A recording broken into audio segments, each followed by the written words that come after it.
Modern. Modern. Modern. Modern. We're prepping for a voyage. Modern. The force of an old-fashioned equals whiskey mass times bitters acceleration. Why don't you make that a double? Modern BARCART. What's shaking, cocktail fans? Welcome to episode 243 of the Modern BARCART podcast. I'm your host, Eric Kozlik. Thanks for joining me for another interview episode where we track down the best and brightest minds in the spirits and cocktail world so that we can share their secrets with you. This time around, I'm joined by Robby Haynes. He's a Chicago-based bartender and entrepreneur who's done it all, from working behind legendary bars to founding spirits brands, and now an RTD project that's turning heads with a $150 bottled old-fashioned. But before we dive deep on Robby's career and sample his latest creation, the Sunday's Finest Gold-Fashioned, let's take a brief pause so that you can make yourself a drink. This episode's featured cocktail is, well, I mean, come on, it's kind of got to be the old-fashioned, but this is well-trodden ground. If you're a regular listener, chances are you know how to make a pretty darn good old-fashioned cocktail. So instead of looking at the recipe or posting some famous cocktail bar's signature old-fashioned riff, I thought it might be fun instead to spit out a few ideas for you to play around with as we exit National Bourbon Heritage Month and lean into fall proper here in the US. I know I've got a few trips planned this fall that will have me spending some quality time in the great outdoors, and there's no better cocktail for travel than a lovingly batched, bottled, or flasked old-fashioned. So if you feel like you've been in a rut with this drink lately, or you simply want to try something new, here are a few of my favorite ways to take your fall old-fashions to the next level.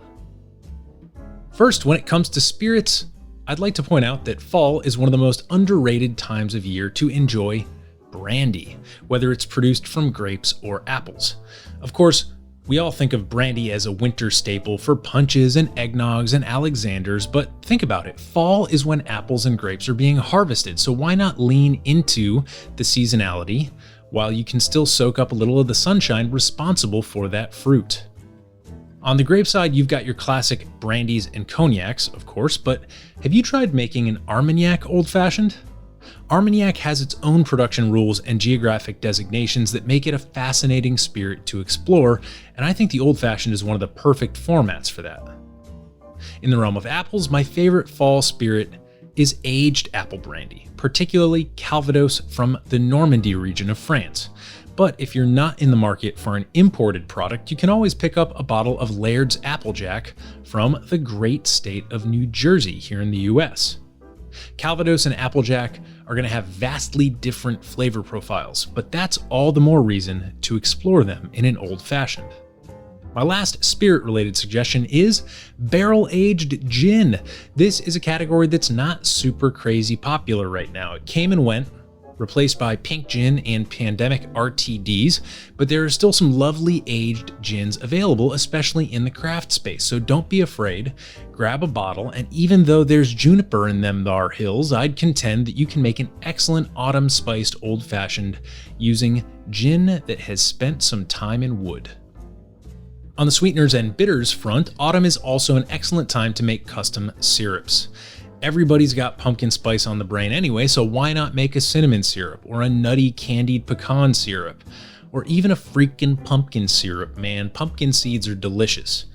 You can get double duty out of these homemade products if you like to sweeten your coffee, for example, or if you like to bake. So be picky and intentional about your sugar source. Maybe lean away from the boring granulated stuff, and don't be afraid to use your sweetener as a main character in your old-fashioned rather than a plain old supporting actor. If you're looking for maybe less fall seasonal and more universally attractive flavored syrups, right now, two flavors I'm super big on are molasses and coffee, both of which come in many different grades and varieties. And guess what? Both are really great in a fall old-fashioned. And as for bitters, well, all I can say is that if you're running low, we're officially switched over to our new co-packer over at Embitterment Bitters, and I couldn't be happier with how our first large-scale batches turned out. So head over to modernbarcart.com today and pick up a bottle for your home bar, and hey, maybe a bottle or a variety pack for holiday gifting purposes while you're at it. Of course, if all this talk of making your own old-fashioned like some kind of peasant is wholly unappealing to you, then I'd encourage you to check out the Sunday's Finest Gold-Fashioned, which is the pinnacle of gustatory and olfactory pleasure that we'll be discussing in this show. So, now that you're loaded up with inspo that'll help you give everyone's favorite classic cocktail an autumnal facelift, let's turn our attention back to the interview. In this truly wide-ranging conversation with bartender, spirits maker, and entrepreneur Robby Haynes, some of the topics we discuss include Robby's rise through the service industry ranks, beginning as a valet standing out in the cold on Chicago winter nights, then eventually manning bars like the legendary Violet Hour. What he learned about making cocktails, from carving ice in hotel pans on his first night as a barback, to the ways in which mixing a cocktail is like mixing and mastering a record in a recording studio. We also chat about his first spirits project, Apolog Liqueurs, which continues to capture rare and often savory flavors like celery root and aronia berry so that professional and home bartenders can jazz up their favorite cocktails. Then, of course, we sample and discuss the $150 Sunday's Finest Gold-Fashioned, a product that can be said to truly define the luxury bottled cocktail category. Robby and I talk about what that means, how it was created, and how to think about a $150 bottle spend relative to the other costs associated with a night out at your favorite cocktail bar. Along the way, we touch on what it means to nail the center of a cocktail, how bartenders learn their bar guests' love languages, why you might want to start thinking about cocktails as a spa experience, and much, much more. I want to be very clear about a couple things going into this conversation. First, since the explosion of RTDs at the beginning of the pandemic, I've actually instituted a formal no RTD policy on the show. We talked about them a few times in interesting ways, most notably with a great panel from the American Distilling Institute, but due to the fact that I'm almost quite literally waterboarded with requests to interview folks who own these brands, I reject 99% of everything that comes through my inbox. So when I connected with Robby, I was upfront with him and said, listen, I want to talk to you, but only if you let me play the part of the skeptic when it comes to spending $150 on a bottled cocktail. And he was more than willing to meet me where I was at. The other thing I want to acknowledge is that this episode's title is a little clickbaity. You're not paying $150 for a single old-fashioned. You get 7 to 9 pours out of each bottle depending on your pour size. So I rarely had to don my skeptic's robe in this show, mostly because if you do the math and look at how careful and tender Robby and his team were about the execution of this product, in fact, how they continue to be as they launch new versions, it's actually pretty easy to appreciate what a premium bottled cocktail like the Sunday's Finest Gold-Fashioned can actually bring to the table. But I'm going to save all the details for the interview. So with that, please enjoy this truly enlightening conversation with spirits entrepreneur and cocktail whisperer, Robby Haynes. Robby, welcome to the podcast. Hey, thanks for having me, Eric. Looking forward to chatting. Yeah, same here. Before we get into tons of stuff, Chicago bar scene, liqueurs, and this $150 bottled old-fashioned here sitting next to me. Could you just introduce yourself in brief to our listeners? Who are you and what do you do? Sure. Robert Haynes. I wear a lot of hats, but for the last 15 years, my primary focus has been making delicious things for people to drink. And that's played out in a handful of venues and arenas, from great cocktail bars like the Violet Hour to my own space, Analog, rest in peace, to projects with Leatherby Distillers, Apolog Liqueurs, and more recently, Sunday's Finest with the Old-Fashioned.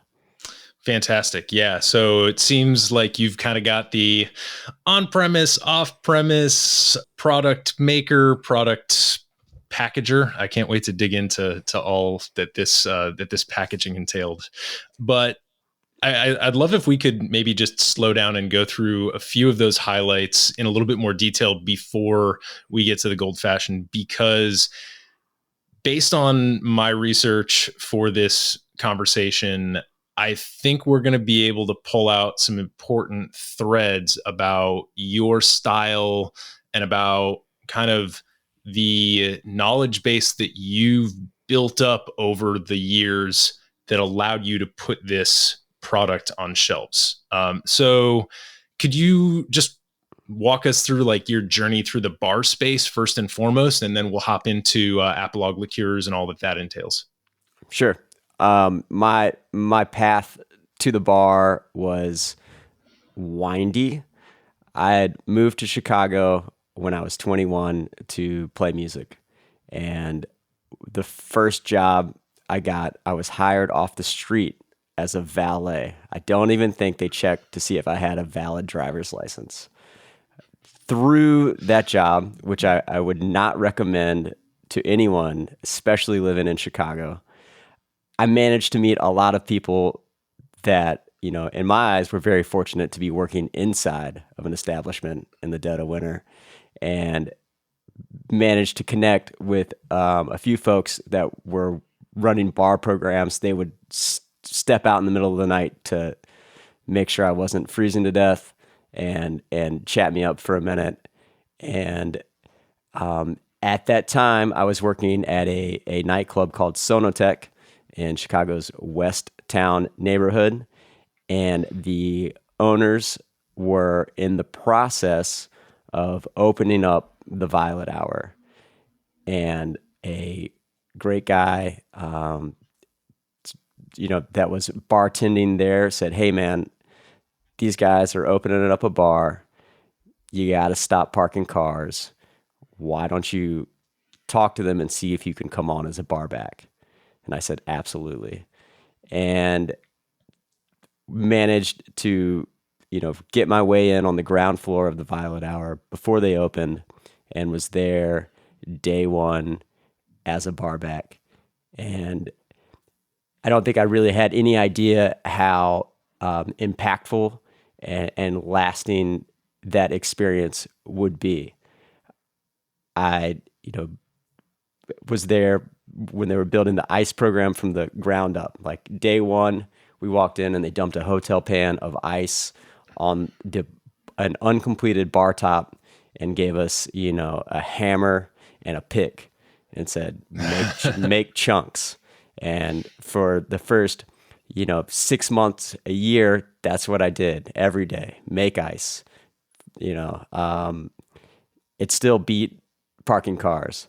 And I just slowly fell in love with it over time. I didn't have a lot of bar or culinary or hospitality experience at that point, but I really connected with the level of creativity and thoughtfulness that went into the cocktails.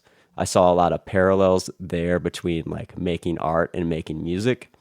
And I liked that, it was the creative process condensed into a couple of minutes where you can create something, conceptualize it, and then iterate on it. And, you can walk away 30 minutes later with a great cocktail filled with intent and,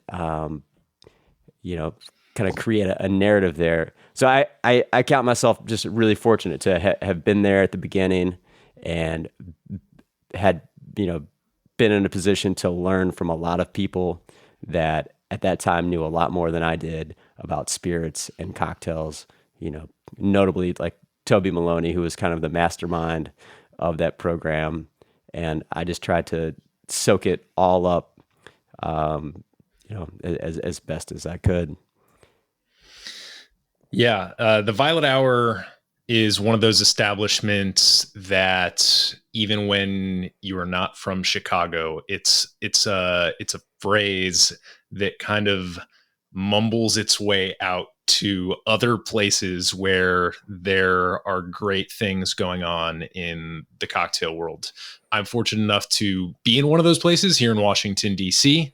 But even if you're just a home enthusiast, the Violet Hour is sort of on that Olympus of places that over the past decade and a half have really made an impact in the drink scene. You mentioned a couple of things that I have to nibble on before we keep going here. Obviously the connection between music and the beverage art that is a cocktail is an interesting one. I'm curious to know if you think that there is a particular art form that most people would classify as art to which the act of creating a cocktail best corresponds. Does that make any sense? Sure. Absolutely. And to me, it feels like mixing a record, if you will. When I'm not making cocktails and when I was not behind the bar, I've spent a lot of time in recording studios, producing, engineering, mixing, mastering, and I see a lot. The way I think of cocktails is very much the same way I think about audio, in that you have certain, in an audio setting, you have certain instruments that occupy certain frequencies, and when they are, brought together or balanced in the right way, the whole becomes, greater than the sum of all its parts. And I think about cocktails the same way. You have, spirits, liqueurs, bitters. These things occupy certain frequencies on the palate, if you will. And, making a good cocktail to me is about finding the balance between those ingredients, and then featuring one to give it, a certain identity or character. That the devil is really kind of in the details there. And that's, I think, what drew me to cocktails in particular, is that, you can start with a basic recipe, even say a daiquiri, 2 3/4, 3/4, something really simple. But there's a lot of nuance to even that simple recipe where, I could make you a daiquiri, and then I could have a conversation with the person sitting at the bar next to you, and I could make you both the same cocktail, but within that recipe, kind of tailor it ever so slightly to what I think you are going to enjoy the most. It's the difference of a 16th of an ounce. Sure. And so it's interesting that we came to this part, because when you first started describing the comparison between cocktails and mixing and mastering a record, what I was picturing was the waveform, right? We're both recording audio right now. You've got your recording set up on your end. I've got it on my end. Eventually, I'm going to download these files and I'm going to send them off to my audio editor, who's going to sit there. She's going to pull up the waveform, and she can tug at that waveform to make it do certain things, so that eventually when she compresses it into an MP3 file and sends it back to me, it's going to have the most, hopefully pleasing outcome. And so I was really sitting there thinking about that process of tugging at the waveform. And it's very much the artist and the medium, and you can almost when you're sitting there with with that waveform, you almost the world can melt away. But what you're describing with making two different people in front of you, two different daiquiris, even though you're using the same basic formulation, to me, that almost makes me think of the studio album versus the live album, or when a comic does their joke in one venue versus when they do it for their, their live CD recording, for example. They might have a slightly different take on it. And so to me, the real interesting part of where we came to it, I think, is that you highlighted both the kind of like that real person and the medium, kind of almost like the scholar of one candle aspect of the art, and then also sort of like the performative aspect of it. I don't know. Does that resonate at all with you? Absolutely. Just like in music, you got to read the room, and you might play the same. If it's you and I sitting by a campfire under the stars, I might play the song one way. If you're in a room with a couple hundred people, you're going to deliver it a little different. I would say that's a skill that was developed over time. Another really awesome thing about that Violet Hour experience is you get to do the same thing so many times. And at first, like, you're learning the steps, you're learning how to serve, how to interact with the guest. But by the 10,000th cocktail, you're exploring these like nuances that you wouldn't have really had the capacity to think about on day one. And one of those becomes like just reading people and, having a genuine desire to give them the absolute best experience possible, and recognizing that, that experience looks a little different for each person. So I think there is a performative aspect to it, which I found really thrilling. And it can go both ways. Like, sometimes you would get someone that did not want to be easily pleased, and you get really good at figuring out how to, speak those people's love languages as well. Love languages. I like that. So you just mentioned that you kind of fell in love with the performative aspect of it. And then at a certain point, you decided you were going to try and bottle some flavors. So could you talk a little bit about the transition from your life behind a bar to when you launched Apolog Liqueurs? Yep. So kind of happened in a couple of different phases. When I was still, full-time at the Violet Hour, I got a lot of kind of like positive reinforcement from the partners there to think outside of the box, bring ideas to the table. What can we do? What can you do that's interesting? And we had a really extensive bitters program, making 15 to 20 different bitters in-house at any given, season. And I really enjoyed making the bitters, for the same reason I enjoyed making the cocktails. And I just had an idea one night. I had been out having some drinks with a buddy, and we said, what if someone made a really well-made version of kind of what is quote unquote considered like one of the world's more challenging liqueurs? In Chicago, there's this, Malort is a thing. And if you're from Chicago, you love it or hate it, but you know it. And I don't know. I just was like, oh man, I wonder if there's a way to make like a boutique or craft version of this, and started tinkering around. And that was like my first kind of foray into like the liqueur space. Just using, high quality alcohol to extract the things that are interesting about roots, fruits, herbs, and barks. Fast forward a couple of years, and I had moved on from the Violet Hour and opened a small cocktail bar in Logan Square called Analog. And in my time there, I started to just look at the back bar and see some opportunities for improvement, specifically in the liqueur space. Historically, liqueurs are shrouded in mystery. They have, ingredients that are not listed.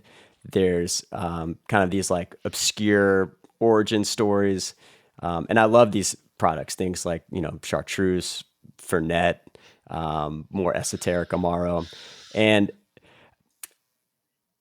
I saw kind of locally in the Midwest, there's some really interesting produce, things that don't maybe get enough recognition as I thought they should, and realized that it was because they were either hard to source consistently or challenging to work with.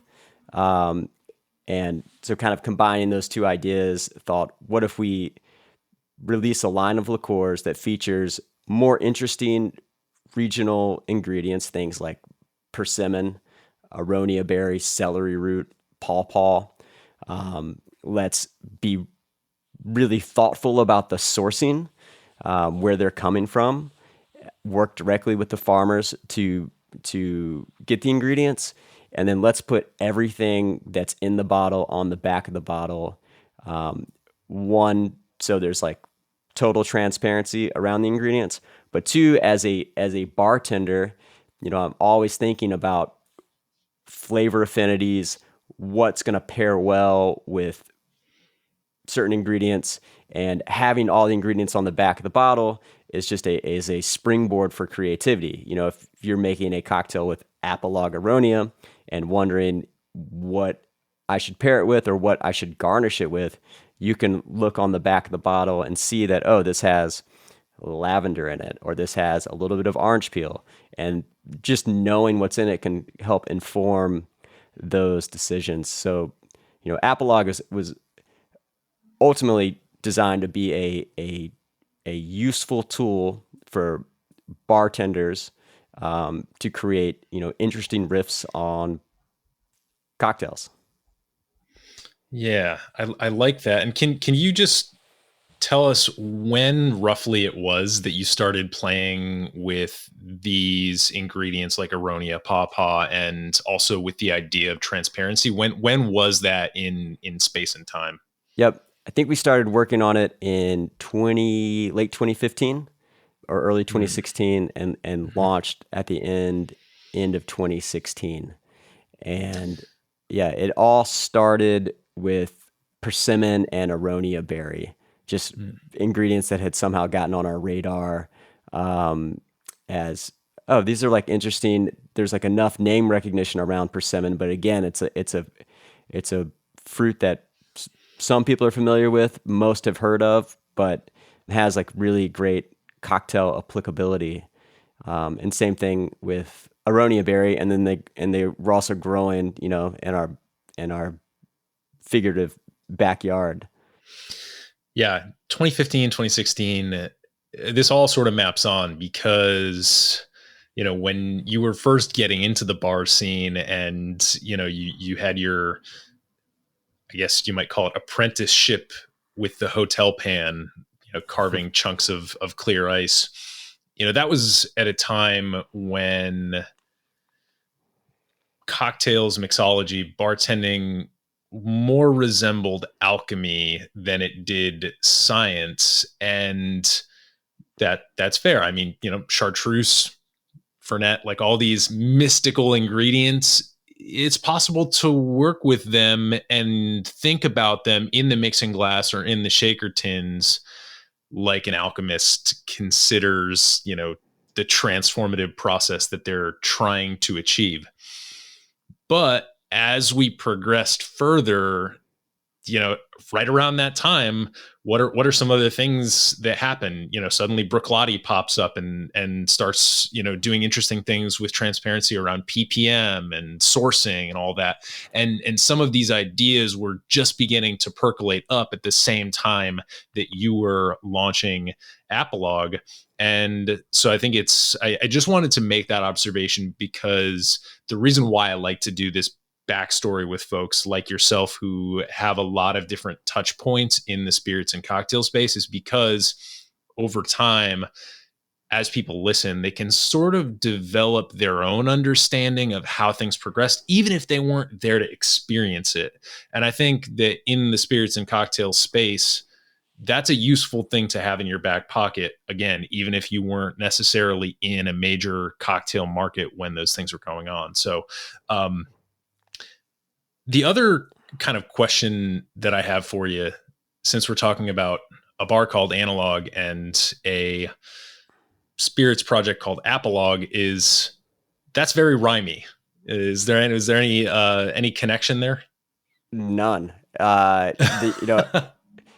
Analog, I think, was a nod to, the collective group's, passion and history working in music and audio. We chose the spelling with the GUE at the end because it looked a little nicer and felt a little more upscale. Apolog, no, I did not come up with the name Apolog, but as soon as I saw it, I obviously felt comfortable and familiar with it, and we decided to go with it. Apolog is imbued with probably a little more meaning. Apolog is a moral fable.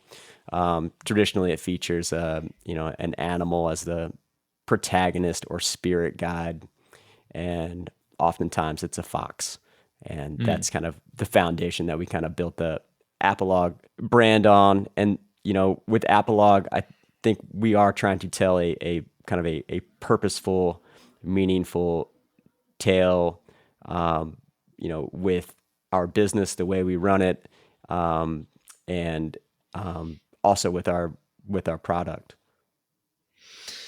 Well, the interesting kind of etymological connection between those words is that they both contain a reference to logos, which has a lot of different implications and meanings depending on the context. Generally, it's thought to mean like the word, right? Like literally, whether it's a written or a spoken word, but it's also kind of imbued to mean knowledge. The ancient Stoics thought it had a very sort of sacred implication. And of course, you have the apolog, the actual, the conveying knowledge through this moralistic fable type story. So I think actually both of them are incredibly fitting, considering what we were talking about with the process of creating flavors and imbuing them, as you said, with intent and with narrative. So whether they were meant to rhyme or whether they were meant to be that close together or not, I think it's pretty fitting.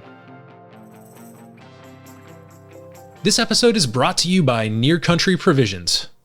Yep, you've heard me singing their praises for the past year now, and to answer a question I'm frequently asked, yes, I still do a little happy dance when my monthly subscription shows up at my door on dry ice and in an insulated bag.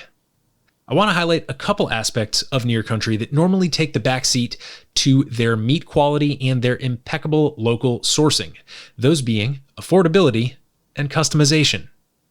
I don't know if you've been paying attention to the price of groceries lately, but the cost of meat, even the factory farm stuff, has been skyrocketing.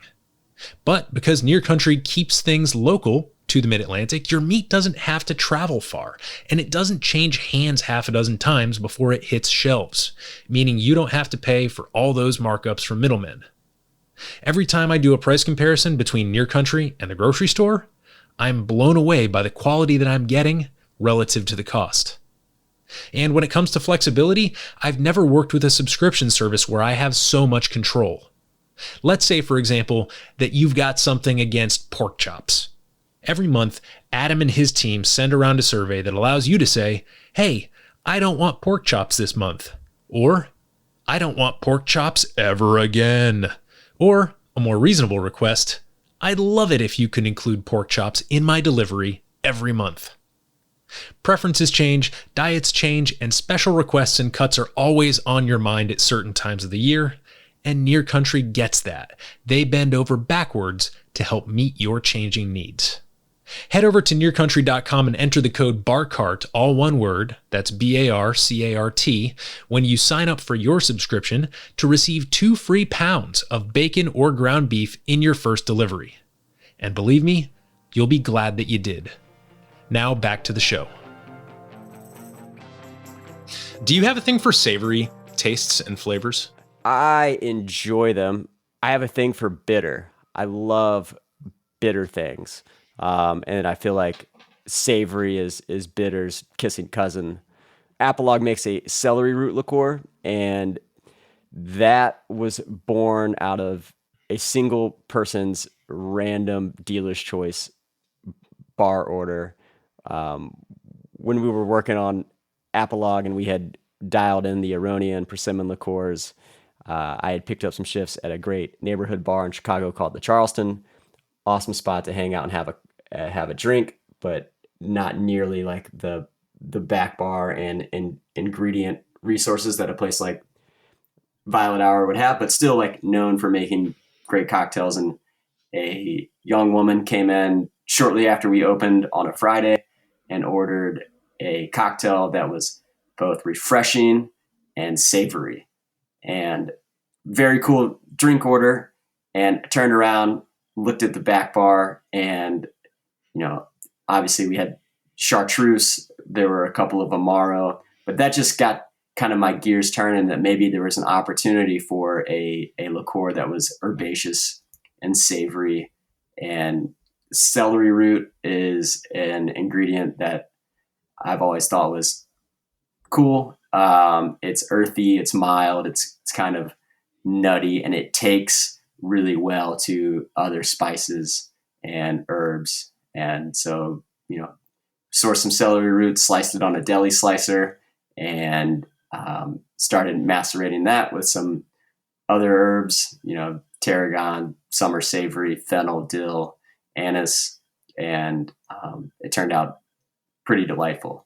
So I do like savory, and I do think savory cocktails, especially when presented in a refreshing manner, have a lot of possibility. Yeah, the way I think about it is it's almost like a motor, because refreshing and savory in the cocktail space don't seem to inhabit, like they seem, if not actually, certainly close to mutually exclusive, right? So once you achieve something that's savory, well, it's maybe not quite refreshing, and vice versa.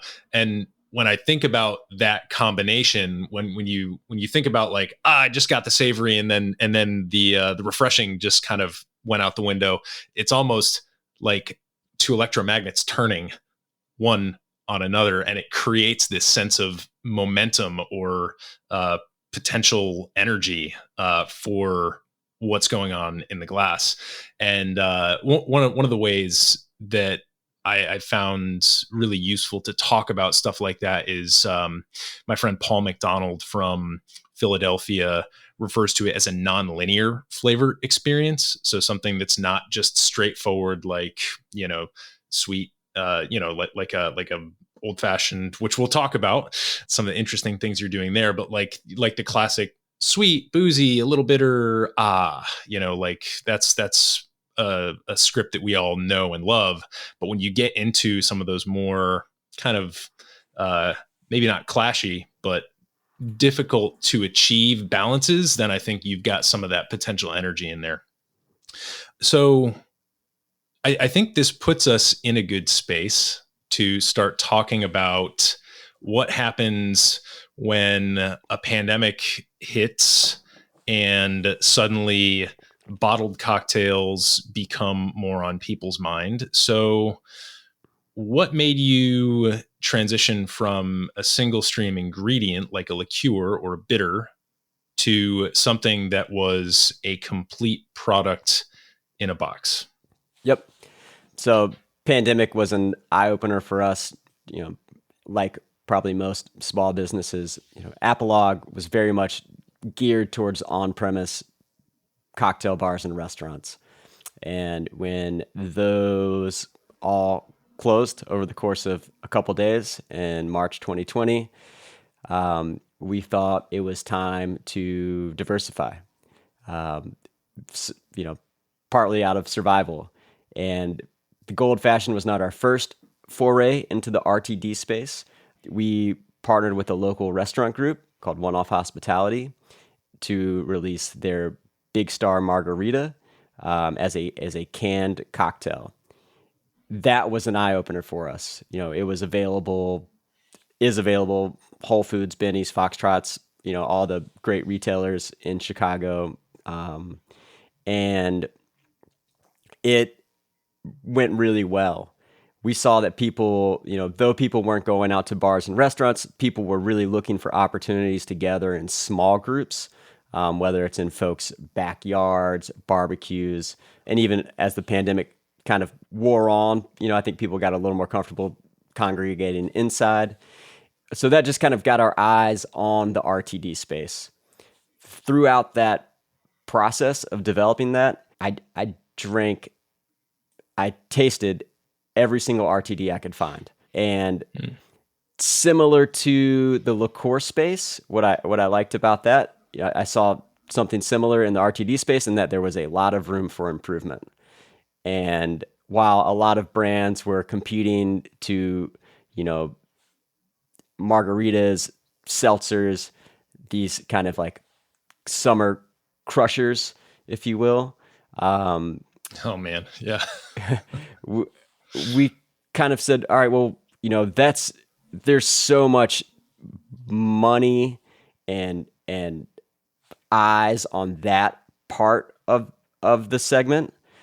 Let's go the other way. Let's zig when everyone else is zags, and instead of, thinking what is the most economical product we can make and sell the most units of, what is the actual best product that we can make? And let's focus there and see where that puts us. And that's where the Gold Fashioned was born. And it was us solving for, what is the actual best cocktail that we could put in a bottle with the best ingredients that we can find, and what kind of experience can we create around that will be not only unique, but maybe like needed, like emotionally needed by folks at home, who are, again, having these, not able to go to their favorite bar or restaurant either because, it's closed, or proximity. Maybe they live outside or have moved outside of a dense urban population to somewhere more rural. Or maybe they have kids and they can't go out on a Wednesday night to the Violet Hour or the Gibson or, whatever great cocktail bars is near them. So like, what can we do for those folks that's going to feel good and enriching? And, Old Fashioned, love. It's probably the cocktail that I've made the absolute most of in all sorts of different iterations and variations, from like, your classic with, bourbon or rye and a dash of Angostura to, fully deconstructed to a shot of whiskey and a bitter soaked orange and a salt shaker full of Demerara where you shoot it like a tequila shot. So like intimately familiar with all the parts and pieces. And so we set our sights on making the best Old Fashioned possible, and then started sourcing, which was challenging. I think for us to be able to make this product and look people confidently in the eye and say, like, this is an amazing Old Fashioned, we had to have good whiskey. And we looked for a long time. The secondhand whiskey market's super competitive. There's not a lot of stuff with a meaningful age statement on it floating around from reputable distilleries or makers. And that was kind of the biggest challenge early on, was finding good juice. And once we finally got our hands on some stuff that we were, would be proud to put in a bottle, then it was kind of game on. The bitters, I felt, were like the opportunity to tell a story or just create some personality and give the cocktail character. So set to task sourcing, kind of the world's finest ingredients from the country of origin. Saffron from Afghanistan, Tahitian vanilla beans, single estate Ecuadorian cacao, found wild harvested gentian from the French Alps, Seville orange peel from Seville, Spain. And we made these really beautiful saffron bitters. And then to give it, a little more character, we leaned into this split base concept, which is something that I've been toying with for a while. There's I think there's historical precedent for some really cool split base cocktails. I guess the Vucare is probably one of them. But I like this idea of blending, bourbons and rye to kind of get the best of both worlds.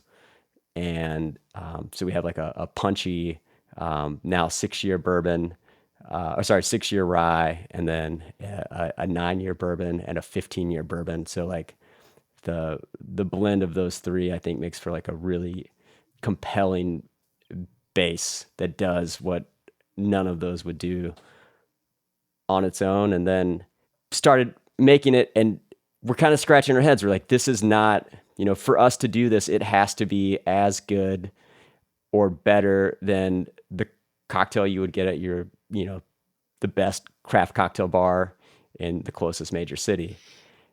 And immediately we were like, well, aroma, like that's the one thing that like ready to drink cocktails don't do, is they don't engage all the senses in the same way a cocktail at a cocktail bar would.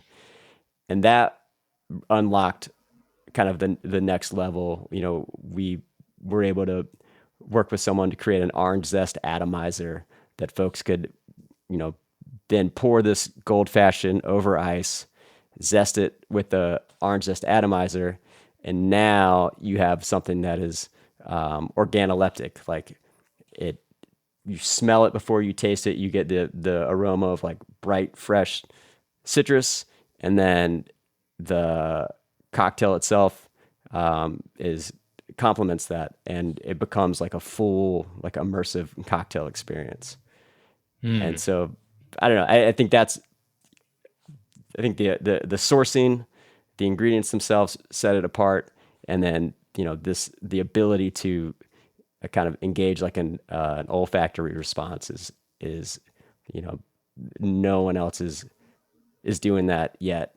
And I think that's one thing that people have really connected with, and that we've heard from, that to them, they love the packaging, they love the taste, but having that extra element on it really sets it apart for a lot of people. For sure. Well, you took us all the way through it there, which is great. I just realized that if I'm having a premium old fashioned, I should use a premium glass. So I've got the Rauch heavy tumbler here from Norlon, one of the cool glass makers out there. So I feel like we should do a little unboxing here. And for those of you who are just listening on the audio, I'd encourage you to head over to our YouTube channel so you can actually see this in video. But what we've got here is a really nice Art Deco style box. It's got, how would you describe the blue of this? It's not quite royal. It's got a little purple tinge. Yeah, it's not quite royal. I don't know. We looked at a lot of shades of blue, and we're looking for something that felt like refined, luxurious, that also looked really good with gold. Yeah. So it is maybe, let's take a cue. Maybe it's like a light violet color, and we've got the gold foil there. I'm sure these boxes weren't expensive at all, right? Man. So we lift up, and we have almost like a globe style base here. And we've got around the neck of the bottle, we have a nice little pouch with a kind of like aftermarket stopper here. And it's got that nice gold foil on it, gold leaf. And, looks and feels premium all the way around. So from an unboxing perspective, certainly, chef's kiss. And then, of course, you can see right here, we've got the atomizer with the essential orange oils as well. So for those of you watching the video, you kind of got it right here.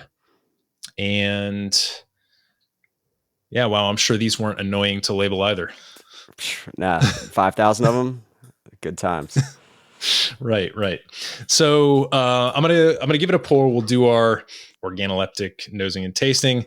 I've got batch 1 here, 42.2%. And as I do that, can you just talk a little bit about Sunday's Finest? Where does that come from? Is it because on Sunday we all go to a place of worship and listen to a few apologues, and at that point, after the apologues, we need an old fashioned?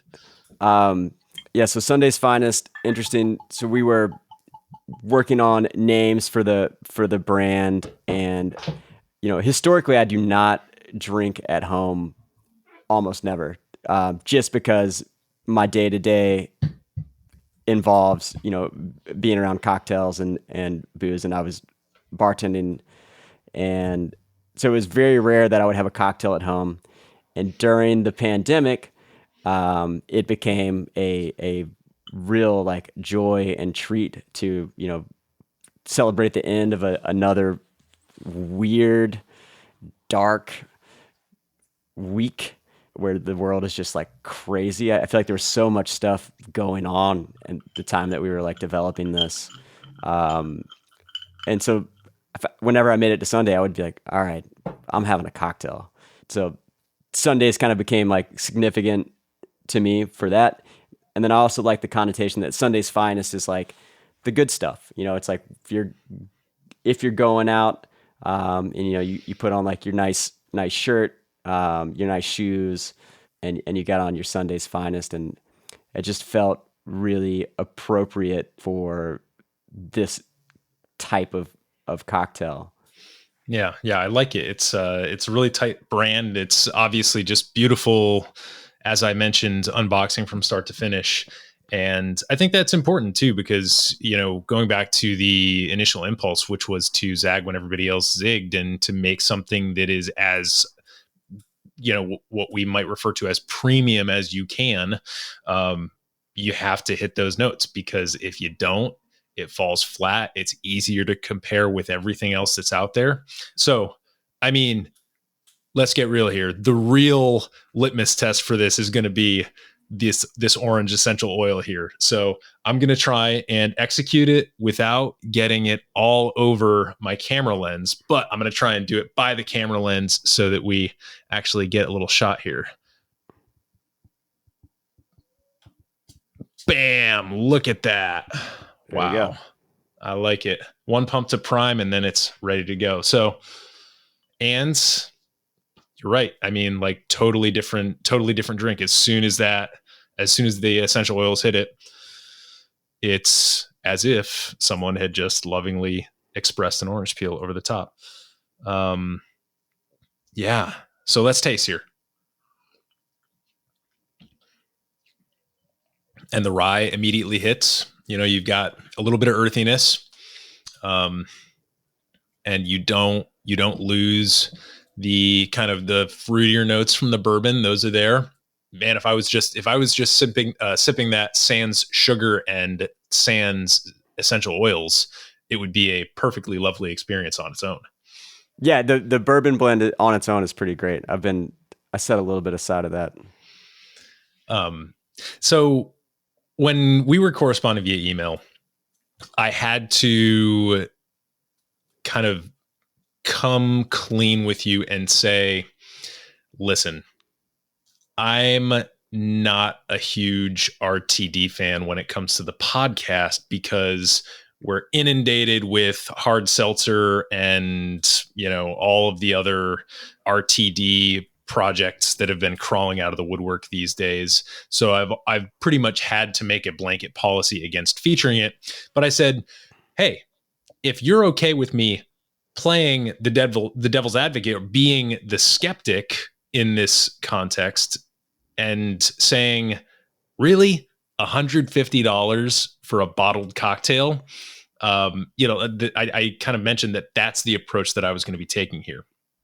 And I haven't really been taking that approach thus far. Been trying to, kind of get to know you a little bit. But I mean, what do you say to people when they ask that question of like, really, $150? Like, I can get this bottled old-fashioned over here for like $20. It's got the same amount of juice in it as yours. And let's face it, you're not going to magically appear when I open this bottle and mix it and express that orange peel for me. So if you're not going to be the magic cocktail genie, then why am I bothering to pay almost 10 times the amount when I could just buy the $20 version? Sure.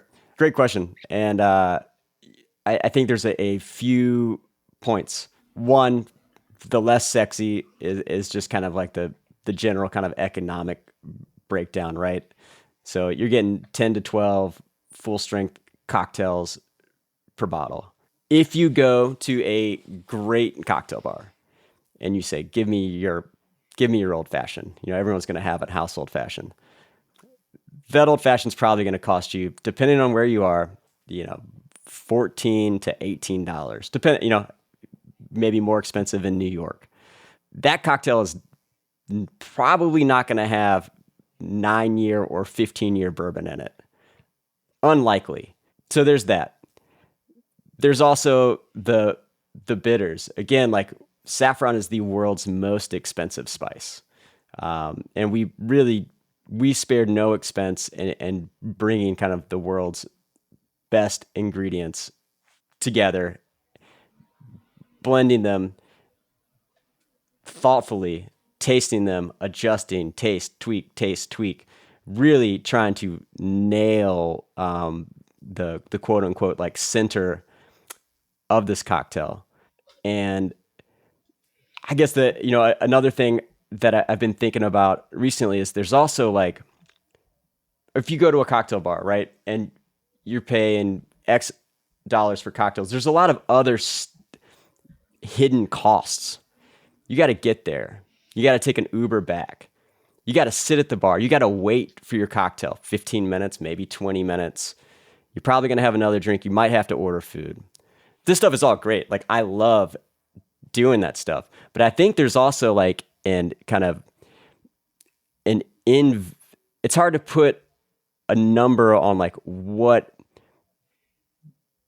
being able to take that experience outside of those four walls and bring it into your own home, a loved one's home, a holiday event.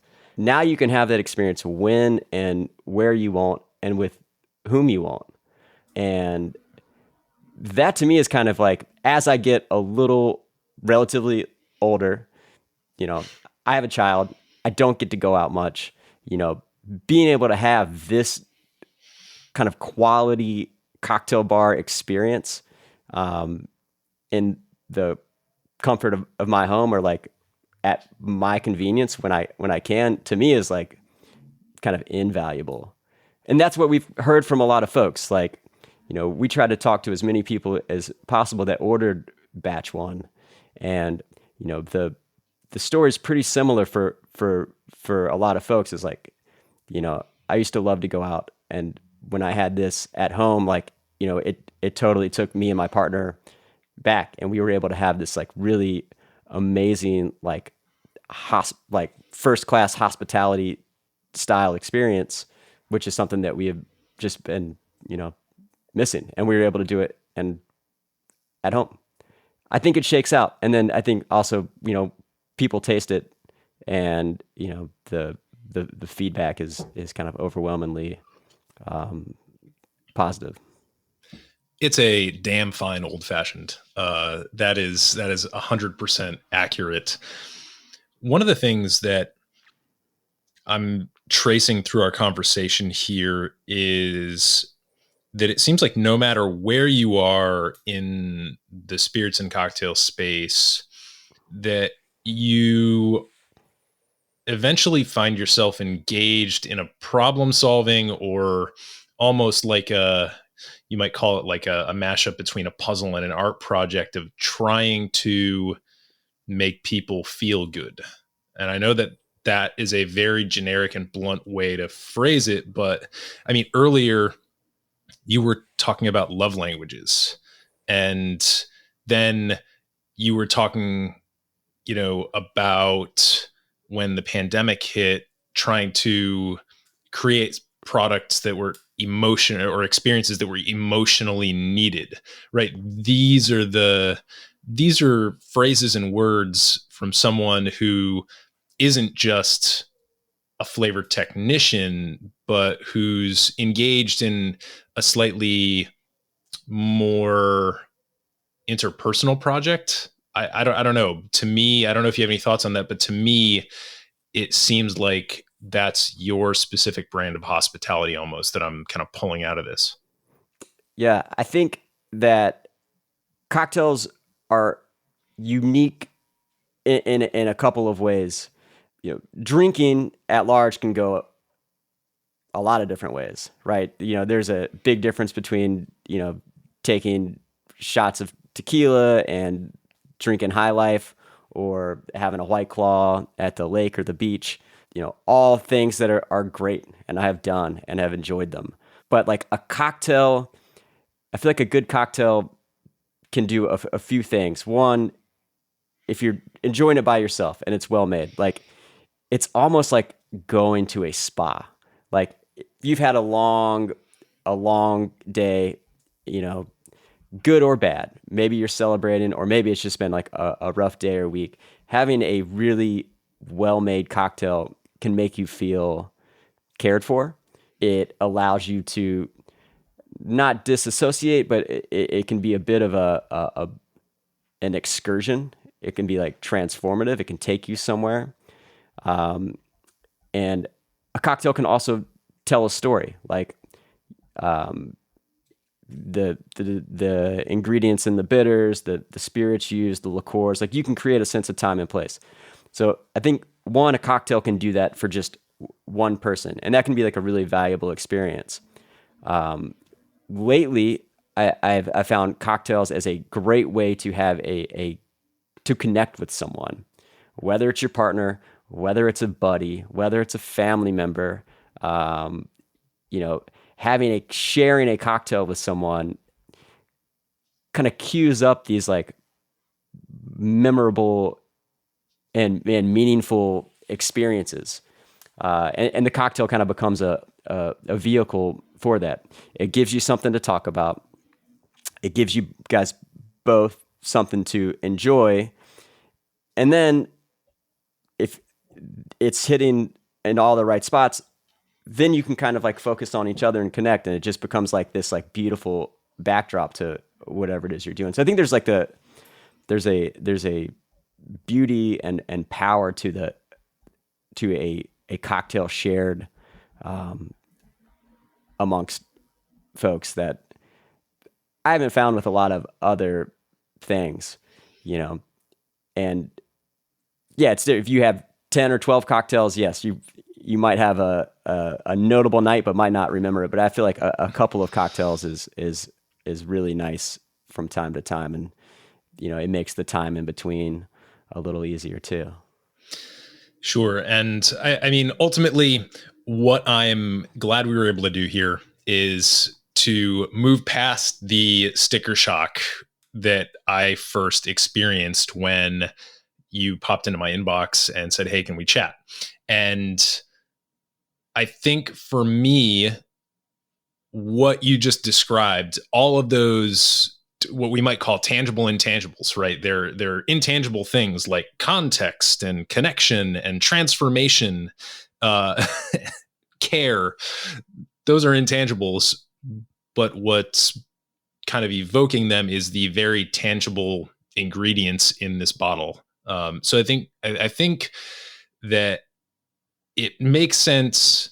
Maybe not for everyone's pocketbook. Maybe it's not for everyone's budget, but you know, I riddled out the math on my own. I, you know, calculated the number of barrels that, you know, roughly you were using and the number of bottles you were getting and how much you would pay for, you know, a 3-ounce pour of an old-fashioned at a bar. And yeah, if you're paying anywhere from $14 to $16 a drink and then tipping, you know, 20% like you should as a good human being, then you're going to be paying pretty much precisely on the nose what the cost per pour is in this bottle. So really, you don't have an excuse to kind of cry foul at the price point here if you go out and if you enjoy cocktails like that. And so I think that kind of mathy, sterile analysis combined with all of the backdrop and all the context that you provided with this really helps me to understand where this fits in to the cocktail landscape and what makes it unique. So I'm the kind of moral of the story is I'm glad that we were able to do this, even though I kind of reserved the right initially to be like, don't expect me to give you an easy time here. I don't know if that makes any sense. Absolutely. I remember, let me tell you about the first real cocktail I had. Yeah, please. Maybe this is somewhat similar. So I worked at the Violet Hour for a month. Long nights, probably not eating, maybe, not drinking any water. At that time, it was probably, 5-hour energies and Red Bulls and some like disgusting Parliament lights was getting me through the shift. But I'd seen these cocktails going out. And at the time, I think when we opened, cocktails were $11. Now that seems like a steal. At the time, people were like, oh my God, $11 for a cocktail. Sure. And I remember the one night at the end of a shift, I'd seen all these drinks go out. And I'm like, I don't get it. At the time, I'm like, $11 for a cocktail does seem kind of high. And one of the bartenders was like, hey, do you guys want a cocktail? I said, yes, please. Would love to have one. And this guy, Michael, made me a whiskey smash. And it blew my mind. I had never experienced anything like that. It was it just changed the whole paradigm of like what I thought a drink or cocktail could be. It engaged my palate in ways that I didn't know were possible. It tasted, it was unlike anything I had ever had. And, I haven't, since then, I don't know that I've had a lot of cocktails that were that many leaps and bounds beyond my previous experience. That one was so far beyond anything that I'd had at that time. Might as well have been in outer space, and definitely worth $11. One, and so I think that's it. Like my hope is that people taste this cocktail and they have it, again, in a situation that feels great to them, and then I do think the value is certainly there. And yeah, you could go to X very nice cocktail bar and have a great drink, but you could also have the Old-Fashioned, which is arguably just as good, in your pajamas on the couch watching Gilmore Girls with your wife, boyfriend, partner, whatever, while eating some Vosges chocolate, and that's pretty nice too. Sure. Well, Robby, this has been great. I have really enjoyed kind of exploring your career, your evolution, and obviously sampling this really wonderful product. A couple things before we wrap up here. I'm hoping that you can just share with our listeners and our viewers the best way that they can pick up a Old-Fashioned wherever they happen to be. Most of them are here in the US. And then after that, the hanging question is, what's next? So why don't you take us into question one, and then we'll wrap up with maybe a look into the future. Yep. So, you go to www.sundaysfinest.com and you can order a bottle of Old-Fashioned, and it will come to your door. The 20, which kind of goes right into what's next. So the 2021 blend is done. 2022 blend comes out October. I think Nice. We're going to launch first or second week of October, and that'll have 15-year bourbon, 9-year bourbon, 6-year rye. We've made some really nice updates to the box and packaging. So if you like the way this looks, the next one is even better. We've made the atomizer bigger. We heard from a lot of folks that they love the orange zest atomizer. Can we get more? Yes, we hear you, and we have made the atomizer bigger. And yeah, that's kind of what I'm looking forward to is getting this year's blend blended. I'm going to go in next week, and I'll be at the distillery for 7 or 8 days making a giant old-fashioned in the same way I would make a single serving old-fashioned, just bigger volume, but gonna make it, taste it, spend some time with it, adjust it, and once it's perfect, we'll send it out. I'm just picturing Newman at the end of the Muffin Stumps episode where he rolls in the Firebird, and he just takes out 2 glasses and says, gonna need a bunch of milk here, and just starts eating. I feel like I just imagine you walking into the distillery with like 2 regular mixing glasses and a couple of not just bar spoons, the red tip bar spoons, just like, all right guys, I'm here. Where's the ice maker? Yeah, let's go. I'm guessing that if we visit the website, there's a mailing list we can jump on to know when that update hits, or should we follow you on social media? You can follow us on social. That's at Sunday's Finest. And there is a mailing list sign up on the website. So you can go to that and, be in the know on exactly when this next batch is dropping. And obviously this is a limited project. So the emphasis here is there's only going to be so many bottles. This isn't going to stick around all year, clearly. So better to be on that mailing list and have the opportunity to get your hands on a bottle before they're gone. So Robby, is there anything that we missed here? Anything else that you want to share with our listeners before we sign off? I'm feeling pretty good about it, man. I really enjoyed working on this. Not much has changed. I'm still, one thing at the Violet Hour was every single cocktail I would try to make a little bit better than the last one. And, some 15 odd years later, still here doing the same thing, just on a larger scale. So I'm excited to be here, and hopefully folks will try the Gold Fashioned and love it, and keep an eye out for the release the following year. We're going to do 3,000 bottles this year, so imagine those awesome go through the holiday season. Beautiful. I think that's precisely the idea. We will have links to everything we mentioned over on the show notes page. Maybe I'll also throw up a link to my interview with Tremaine Atkinson from CH Distillers talking about Malort. Maybe I'll link to some of our RTD stuff that we've done in the past, back when this whole craze was just beginning.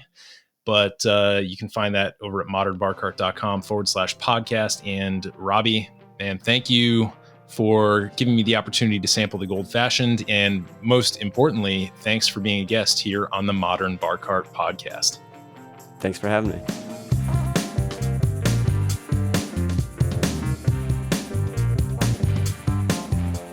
Hey everybody, thanks for listening. If you enjoyed this episode, there's 2 big things you can do for us here at Modern BARCART. One would be to tell your friends and family if you think they'd enjoy listening to us talk about cocktails. And if they don't download podcasts, they can always stream our episodes on their desktop directly from the show notes page at modernbarcart.com.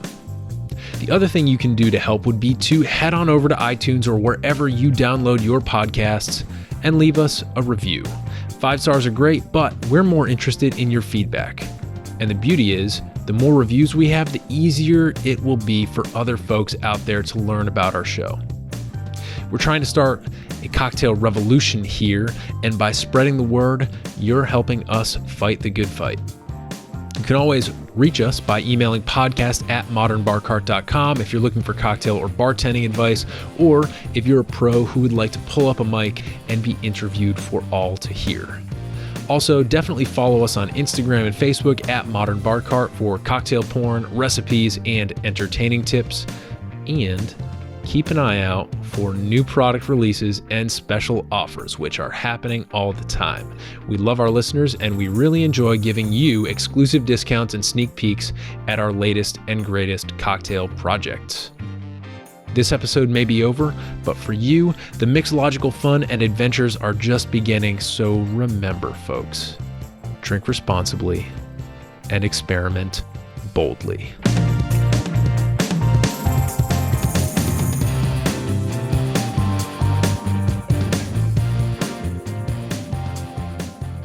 This episode was made possible with editing and sound design by Samantha Reed, spirits and cocktail insights courtesy of Robby Haynes, creator of the Sunday's Finest Old-Fashioned, and a little bit of interview magic by yours truly. This has been a Modern BARCART production, copyright 2022.